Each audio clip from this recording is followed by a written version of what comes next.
자, 오늘 사건을 한번 봅시다. 이분은 법인 사업을 하셨던 분인데 사업이 처음에 엄청 잘 되셨나 봅니다. 근데 창업 멤버, 동업자 비슷한 사람이 한 명 있었는데 그 사람이 회사 돈을 빼가지고 필리핀에 가서 카지노로 이 돈을 상당 부분을 날린 겁니다. 이분이 그걸 알고 나서도 원래 평소에 알던 선배기도 하거니와 많이 참고 넘어가 줬는데 그 선배이자 회사 직원이 필리핀에서 리조트를 짓자고 또 얘기를 하는 거예요. 이 채무자분이 회사가 그 당시에 잘 돼가지고 회사에 현금 자금만 30억에서 50억이 넘게 있었는데 자기들 지인들 투자까지 받아가지고 그 선배가 잘 해줄 것이라 믿고 그 필리핀 현지에 투자를 다 했던 거죠. 근데 선배이자 직원이 필리핀으로 가서 지내면서 공사를 감독하겠다 뭐 이런 식으로 가 있었겠죠. 지내면서 돈 보내라고 해서 계속 보냈는데 뭐 일부는 공사 대금에 썼겠지만 나머지 상당한 금액을 카지노에서 탕진을 한 겁니다. 뭐 탕진을 한 건지 비자금으로 뒤에 몰래 조성한 건지 알 수는 없는데 아무튼 필리핀에서 전부 다 날린 거죠. 그리고 리조트 공사도 결국은 똑바로 진행이 안 된 겁니다. 이 채무자 입장에서는 자기 가족들 지인들 돈까지 전부 다 빌려가지고 거기 투자했는데 이제는 회사 직원 월급 줄 돈도 없다고 하니까 알고 보니까 그 직원이자 선배인 그 사람이 회사에 있는 돈을 필리핀으로 계속 보내고 있었던 거죠. 결국 이 사기 범인은 마지막에 최후에 굉장히 비참한 결과를 맞이했는데 뭐 그거는 이제 개인사니까 제가 얘기할 건 아니고 거의 최근에 봤던 사건 중에서 제일 가슴 아픈 사건 중에 하나였는데 근데 이 채무자분을 저는 개인적으로 굉장히 존경을 하거든요. 보통은 30억에서 50억 정도 되는 돈을 사기 아닌 사기 같은 방법으로 전부 다 날려버리고 자기 가족들 돈까지 다 같이 날리면 보통 정신력의 사람이면 다 포기해버릴 건데 이분은 또 어디라도 작은 월급 받는 자리라도 구해가지고 그냥 되는 대로 다시 지난 일은 잊고 새롭게 삶을 출발하겠다고 일을 다시 시작을 하셨더라고요. 그런 걸 보고 굉장히 존경하는 마음이 있었는데 자, 개인의 생 주변 사람 때문에 피해를 보고 빚만 생겨가지고 오시는 분들 많이 계시거든요. 친구일 수도 있고 동업자일 수도 있고 직원일 수도 있는데 소위 말하는 장난질을 하는 거죠. 처음에는 작은 거짓말을 해가지고 금전 사고를 좀 내는데 채무자가 의리가 있으신 분이니까 막 믿고 가는 거죠. 그러면 그 뒤에 더 크게 사고 쳐가지고 결국은 채무자 혼자 모든 책임을 지고 회생이나 파산에 이르게 되는 이런 안타까운 사례들이 종종 있습니다. 이분은 자기가 잘못한 건 없지만 어찌됐건 사업이 실패했기 때문에 상거래처에 주지 못한 돈도 많이 있었고 채무가 7억 이상 있었습니다. 굉장히 큰 금액이었는데 인천법원이었는데 그래도 금지 명령은 받았습니다. 자, 법원에서는 폐업한 회사에 대해서 재무제표를 제출하고 계좌 내역도 제출하고 그 사무실이나 공장 같은 게 있으면 안팎의 사진도 찍어서 제출하고 이런 내용들을 요구를 합니다. 만약에 어떤 채무자가 재산이 7,200만 원이 있다면 예를 들어서 뭐 예금이 7,200만 원 있을 이유는 없는데 뭐 가지고 있는 예금하고 뭐 보험 환급금하고 자동차하고 등등 다 합쳐가지고 7,200만 원의 재산이 있다고 가정을 해봅시다. 그러면 7,200만 원이 청산가치에 반영이 되잖아요. 이분은 36개월 변제하는 동안 7,200만 원 이상 변제를 해야겠죠. 그러면 7,200 나누기 36개월 하면 대략 한 달에 최소한 200만 원 이상은 변제해야 되는구나. 이걸 알 수가 있죠. 그러니까 법원 입장에서는 이 재산이 뭐가 있는지를 찾아보는 겁니다. 개인 사업이든 법인 사업이든 하다가 그만둔 사람이 있으면 그 사업을 그만둔 당시에 보증금, 점포나 창고나 보증금 얼마 남아 있었냐, 그만둘 때 생산 시설, 재고, 비품들 뭐 남아 있었냐 이런 것들을 조사를 하게 되는 겁니다. 그걸 재산에 집어넣어서 청산가치에 반영을 하려는 거죠. 월급 받는 계좌에 대해서 6개월 동안 소득이 들어온 내역을 한번 보자 이렇게 보정 공고를 내리는데 이분이 최근 취업이라서 그렇습니다. 사업 그만두고 다른 데 취업을 했거든요. 우리가 보통 소득이라 하면 예를 들어서 월급이 200이면 1인 생계비 145만 원 빼면 한 달에 55만 원 변제를 36개월을 하잖아요. 근데 내가 다니는 직장이 내가 3년 다닌 직장이야. 그러면 작년 1년 동안 받은 소득 내역이 있으니까 그거 1년을 평균을 내면 내가 한 달에 얼마 받는지 금액이 나오잖아요. 그걸 소득으로 인정하면 되는 거죠. 근데 어제 취업하고 오늘 개인회생 신청하는 사람들도 있잖아요. 작년에 받은 소득이 없기 때문에 이분은 오늘 이후로 매달 말이 되면 월급을 받을 거잖아요. 그러니까 재판하면서 매달 말에 월급 받는 것을 실시간으로 확인을 하는 겁니다. 그렇게 6개월치 소득을 합산해서 평균을 내서 그걸 소득으로 결정하겠다고 6개월치 소득을 제출해보라는 겁니다. 채권 규모에 대비해서 변제율이 너무 낮으니까 가용소득을 늘려보시기 바랍니다. 변제율을 높이란 말이죠. 채무자 여러분들 중에 판결문 받은 거 있잖아요. 채권자가 돈 달라고 소송한 거.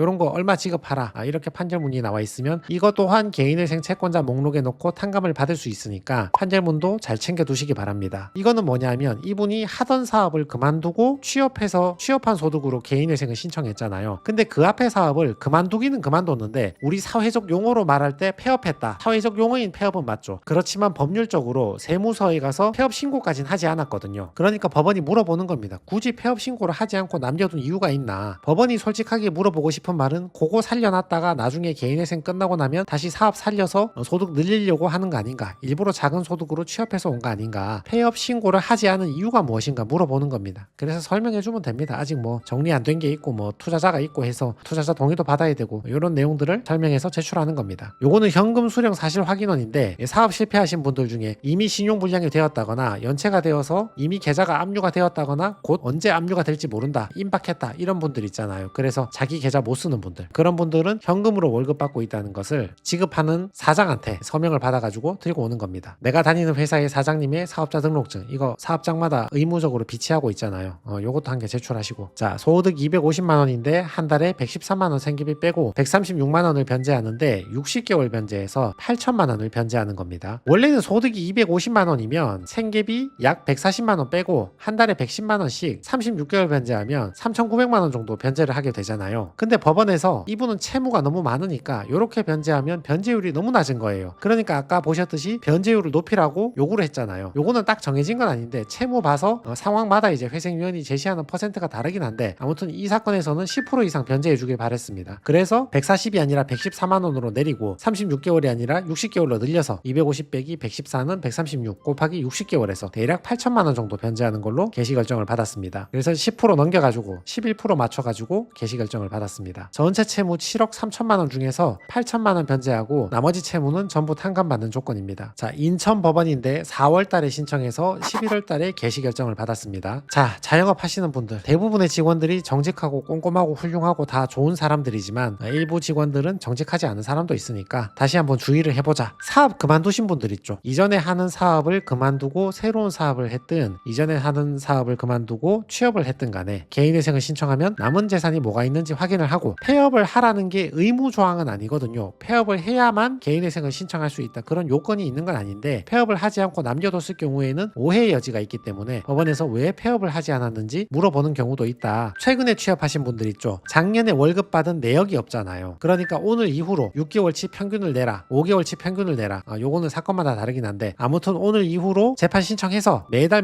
받는 월급을 실시간으로 법원에 보고해주고 그거 평균 내가지고 나의 소득으로 결정해서 변제금을 계산하는 겁니다. 자, 변제율 몇 퍼센트 이상은 해달라고 법원에서 직접적으로 요구할 때가 있거든요. 서류로 보내줄 때가 있고 회생위원이 직접 사무실로 전화해가지고 몇 프로 이상 해달라 이렇게 요구할 때가 있는데 그런 경우에는 변제율을 맞추기 위해서 예를 들면 1인 생계비를 낮춘다거나 아니면 변제 기간을 더 길게 늘린다거나 이런 식으로 해서 변제금을 다소 더 증액해서 그렇게 통과할 때가 있습니다.